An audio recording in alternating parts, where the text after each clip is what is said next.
englezule, la mulți ani! Oprește, bre! Ce faci, băi, omule? La mulți ani! Mulți ani! Să trăiești! Să trăiești! Bă, dar de ziua matale te apuci, tăie lemni, tu nu vezi ce frig e afară. Dacă ziua mea ce stau trătit în pat... Stai acolo pe internet cu prietenii. O venit iarna, eu o sărbesc pe muncă. Uite, vine iarna, uite, i-am încrapat lemne aici, să am lemne. Ți-ai aprovizionat bine. Păi, dar, băi, dacă ești pensionar și numai stai cu mâini în buzunar, nu trebuie să muncești? Ba da, dar de ziua matale trebuie să stai cu prieteni acolo, sărbătorești pe Facebook. Ziua mea o sărbez azi, zi de lucru, crăb lemni și de seară vin ficiorii, vin nepoții, facem de seară, nu stăm toată ziua acolo la treabă.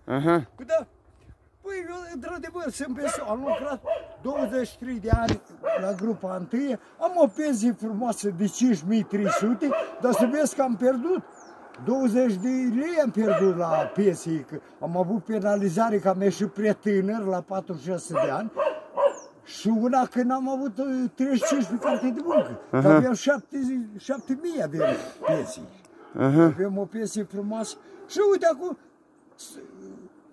dacă ai venit, foarte bine să mă vadă prietenii ei, nepoții ei, surorile mele, să mă vadă original așa, nu cu buzele vopsite și cu... Ăsta e englezul țăran care a fost miner, acum e țăran acasă, muncește acolo, așa, să mă vadă original. Când mă duc la o petrecere, da, mă calc la dungă, mă fac treburi.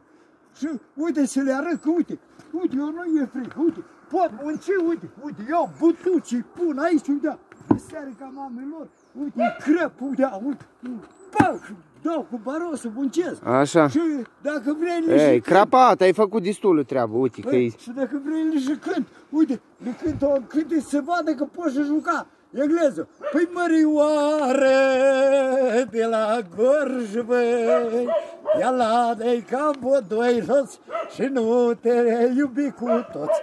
Ia la de ca doi sloți și nu te iubi cu toți.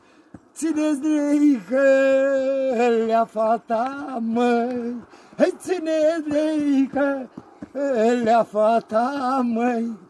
Mie-mi place dragostea și când iubesc pe neca, mie-mi place dragostea și când mă iubesc pe neca,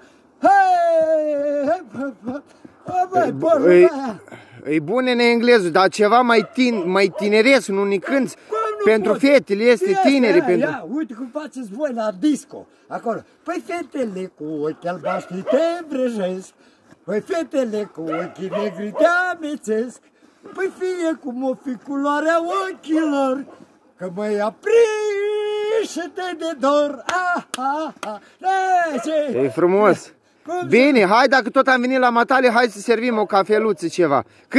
Câți ani ai făcut asta? 77 de ani, n-a stat în spital decât 4 zile că a fost lovit la undești. N-am nicio spitalizare, nimic în anii ăștia. Foarte bine. N-am băut, de fumat, uite, mai fumez. Chiar acum i-a venit poftă să aprins și o țigară. Hai că mergem și noi să servim o cafeluță, o țigară. Am aprins și eu o țigară aici așa.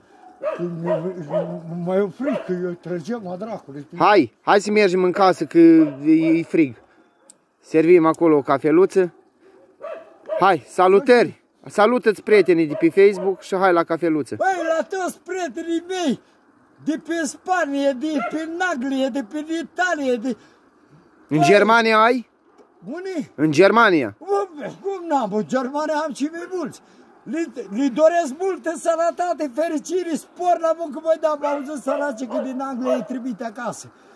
Și pe neamurile mele, nepoții, tăți, care-s din Târgu Ocna, din Bacău, băi, englezul ăsta este, sănătos, muncește și se gândește la voi. Vă doresc sănătate, multe și multe fericiri la toți. Băi, țin eu asta că vine cineva și ne-o fură. Haide, gata.